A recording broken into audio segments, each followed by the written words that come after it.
Hi students, in this video we are going to discuss about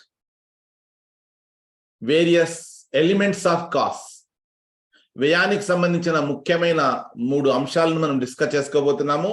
One is material, another one is labor, and another one is expenses. So we are going to discuss about these three important elements of cost with examples. Okay, please kindly pay your attention. Right, students? The elements of cost can be categorized into three main components. ఒక వస్తువు ఉత్పత్తి చేయడానికి ప్రధానంగా మూడు రకాల వ్యయాలు ఉంటాయి. ఒకటి మెటీరియల్స్, ముడి సరుకు అంటాం మనం, ముడి సరుకు. లేబర్, కార్మికులు. ఇవి రెండు కాకుండా మిగతా వాటిని మనము ఖర్చులు అంటాము. Okay, so materials direct and indirect ఉన్నాయి. డైరెక్ట్ అండ్ ఇండైరెక్ట్, ప్రత్యక్ష పరోక్ష ఖర్చులు అని. అదేవిధంగా లేబర్ కూడా డైరెక్ట్ లేబర్, ఇండైరెక్ట్ లేబర్ అని ఉంటుంది. ఎక్స్పెన్సెస్ కూడా direct expenses, indirect expenses. So direct materials, indirect materials, direct labor, indirect labor, direct expenses and indirect expenses. ఇట్లా మూడు రకాల ఖర్చులు ఉంటాయి. వీటినే ఎలిమెంట్స్ ఆఫ్ కాస్ట్ అంటారు. వన్ బై వన్ మనం డిస్కస్ చేసుకుందాం. ఓకే, సో రైట్, మెటీరియల్స్ చూడండి. మెటీరియల్స్, సో మెటీరియల్స్ అంటే ఫిజికల్ ఫామ్ లో ఉండేటివి, భౌతిక రూపంలో. డైరెక్ట్ మెటీరియల్స్, ఇండైరెక్ట్ మెటీరియల్స్, రెండు రకాలుగా ఉంటాయి materials. These are material that can be directly trace to A specific product or project. Examples, so example మీకు ఇక్కడ ప్యాక్, ఇది స్టూల్ ఉన్నది, plastic stool.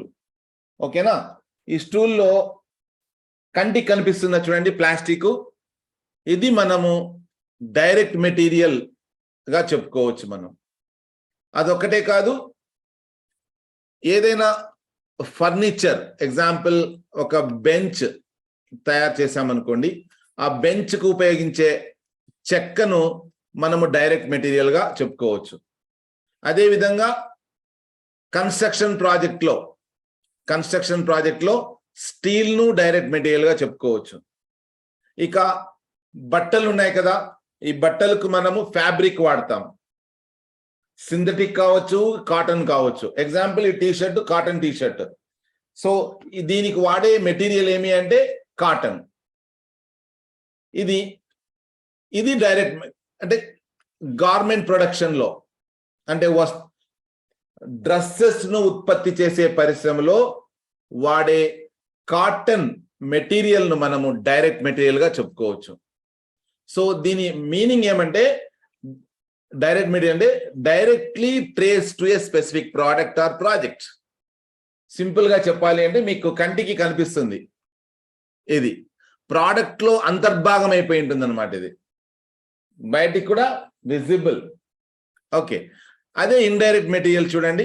Indirect material, these are material that are directly identifiable with a specific product but still necessary for the production process. అంటే ఇది కూడాను ప్రతి product తోనూ specific గా ఐడెంటిఫై చేయొచ్చు. ఓకేనా, బట్ ప్రొడక్షన్ ప్రాసెస్ లో భాగంగా ఉంటుంది. Example, lubricants and oils used in machinery maintenance. Indirect materials కి ఎగ్జాంపుల్ ఏం చెప్పుకోవచ్చు అంటే, మనము బట్టలు ఉత్పత్తి చేయడానికి ఒక యంత్రాన్ని వాడినప్పుడు ఆ యంత్రం రన్ చేయడానికి ఏమి ఆయిల్ వాడతాం, లూబ్రికెంట్స్, గ్రీజ్ వాడతాం. ఓకే, ఇవి ఇండైరెక్ట్ మెటీరియల్ గా చెప్పుకోవచ్చు. అదేవిధంగా cleaning suppliers for maintaining clean production environment. పరిశుభ్రమైన ఉత్పత్తి పరిసరాలను మెయింటైన్ చేయడానికి వాడే క్లీనింగ్ సప్లైస్, క్లాత్ కావచ్చు, ఇట్లాంటివన్నీ అన్నమాట. ఇక packaging materials for finished goods, ఒక వస్తువు రెడీ అయిన తర్వాత దాన్ని ప్యాక్ చేయడానికి వాడే ప్యాకింగ్ ఖర్చులను కూడాను ఇండైరెక్ట్ మెటీరియల్ గా చెప్పుకోవచ్చు. ఓకేనా? అంటే ఈ ప్రొడక్షన్ ప్రాసెస్ లో ఇవంతా కూడా భాగమై ఉంటాయి, so direct material and indirect materials. Then coming to labour, కార్మికులకు సంబంధించి వీళ్ళు వస్తువులు ఉత్పత్తి చేయడంలో సహాయం చేస్తారు. Direct labour refers to wages, salaries and benefits paid to employees who are directly involved in the production process. ఉత్పత్తి ప్రక్రియలో, ప్రొడక్షన్ ప్రాసెస్ అంటే ఉత్పత్తి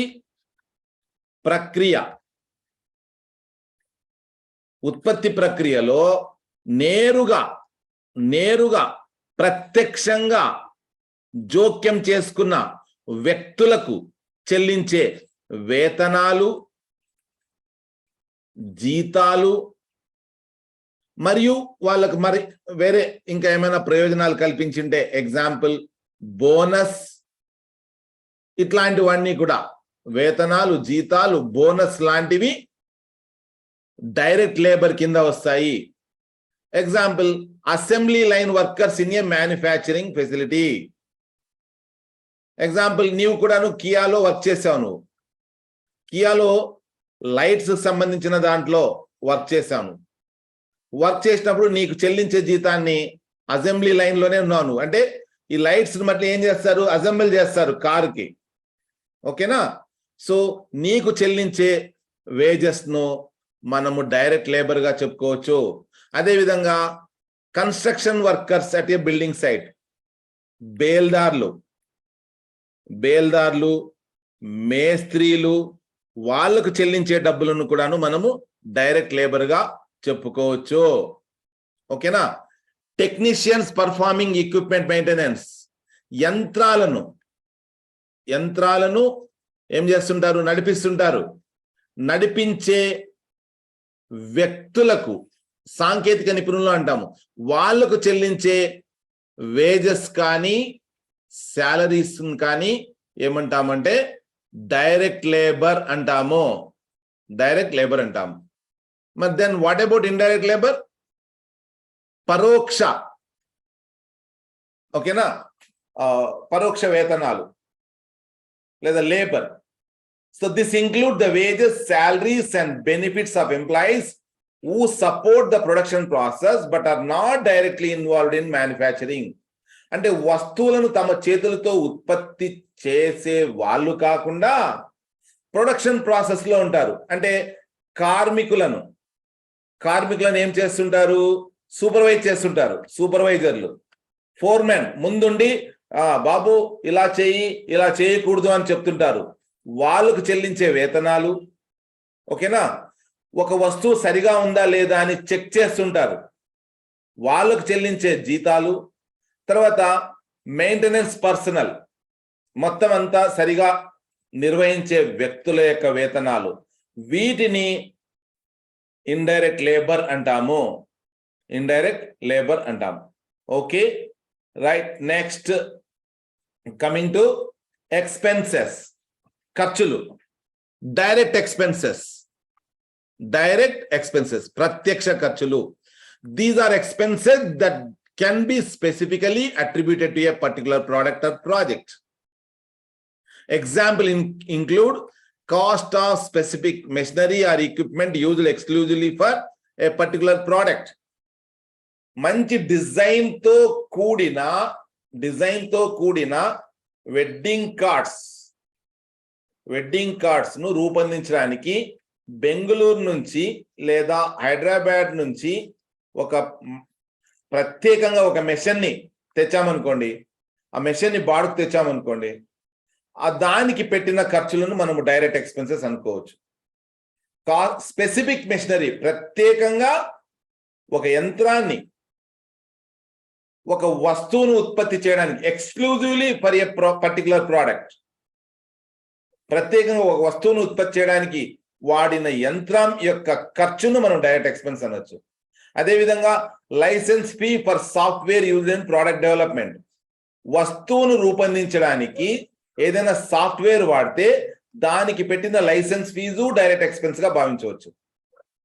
next, customised packaging material for a specific product line, కొన్ని వస్తువులను ప్రత్యేకంగా ప్యాక్ చేయాల్సి వస్తుంది కస్టమర్ల యొక్క అభిరుచులకు అనుగుణంగా, వాటికి పెట్టిన ఖర్చులను కూడా మనము డైరెక్ట్ ఎక్స్పెన్సెస్ గా భావించవచ్చు.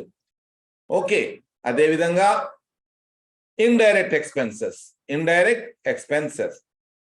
సో పరోక్ష ఖర్చులు చూడండి, these are expenses that are directly identifiable with a specific, that are not, గుర్తుపెట్టుకో, these are the expenses that are not directly identifiable with specific product but are incurred for the overall operation of the business.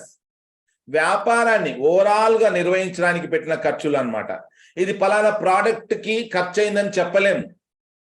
Example, ఒక ఫ్యాక్టరీకి చెల్లించే rent పలానా product కే ఇంత ఖర్చు అయిందని చెప్పలేం, ఇది ఆపాదించలేం. Electricity bills, water bills, gas bills, మొత్తం ప్రొడక్షన్ ఒక చోట ఉండే ఒక ఫ్యాక్టరీకి ఖర్చు పెట్టినామనుకో, అవన్నీ కూడా ఇండైరెక్ట్ ఎక్స్పెన్సెస్. ఎందుకంటే అన్ని ప్రోడక్ట్లకి ఈ కరెంట్ వాడింటాం, నీళ్లు వాడింటాం, గ్యాస్ వాడింటాం, కాబట్టి ఫలానా ప్రోడక్ట్కే అయిందని చెప్పే కాదనమాట. అదేవిధంగా administrative salaries, okay, and expenses. Administrative salaries and expenses అంటే పరిపాలన, ఉద్యోగులు, ఫ్యాక్టరీలో ఉండే వాళ్ళు కొంతమంది ఉంటారు, ఆఫీస్లో ఉండే వాళ్ళు కొంతమంది ఉంటారు. ఉద్యోగులు ఫ్యాక్టరీ దగ్గర ఉన్న చోట వాళ్ళకు చెల్లించేటివి మనము డైరెక్ట్ లేబర్ కింద తీసుకున్నాం. ఓకే, అదేవిధంగా ఆఫీస్తో ఉంటారు. ఫ్యాక్టరీ ఎగ్జాంపుల్ తాడిపత్రిలో ఉందనుకోండి, ఓకే, అక్కడ ఖర్చులు మనము డైరెక్ట్ ఎక్స్పెన్సెస్ గా భావించవచ్చు. ఓకే, వాళ్ళ యొక్క బ్రాంచు లేదా ఒక ఆఫీసు అనంతపురంలో ఉంటుంది, అక్కడ కొంతమంది వ్యక్తులు ఉంటారు, వాళ్ళకు చెల్లించే ఖర్చులను మనము ఇండైరెక్ట్ ఎక్స్పెన్సెస్ గా భావించవచ్చు. So it is important to note that classification of cost are direct or indirect may vary depending on the specific circumstances and accounting practices of a business. Dear students, ఖర్చులను వర్గీకరించడం అనేది పక్కగా ఇవి పలానా ఖర్చుల కింద వస్తాయని చెప్పడం కష్టం. స్పెసిఫిక్ సర్కమ్స్టెన్సెస్, ఒక ప్రత్యేకమైన సందర్భాన్ని బట్టి ఈ ఖర్చులు డైరెక్ట్ ఎక్స్పెన్సా, ఇండైరెక్ట్ ఎక్స్పెన్సా అనేది డిసైడ్ చేయడం జరుగుతుంది. The examples provided above should give a general idea. కేవలం ఒక ఐడియా ఇవ్వడానికి మాత్రమే మనము material, direct material, indirect material, okay, తర్వాత direct expenses, indirect expenses, direct labour, indirect labour అని 3 రకాలుగా డివైడ్ చేయడం జరిగింది. Okay, this is all about classification of costs. In the next class, we are going to discuss in detail. Okay, Nanaga.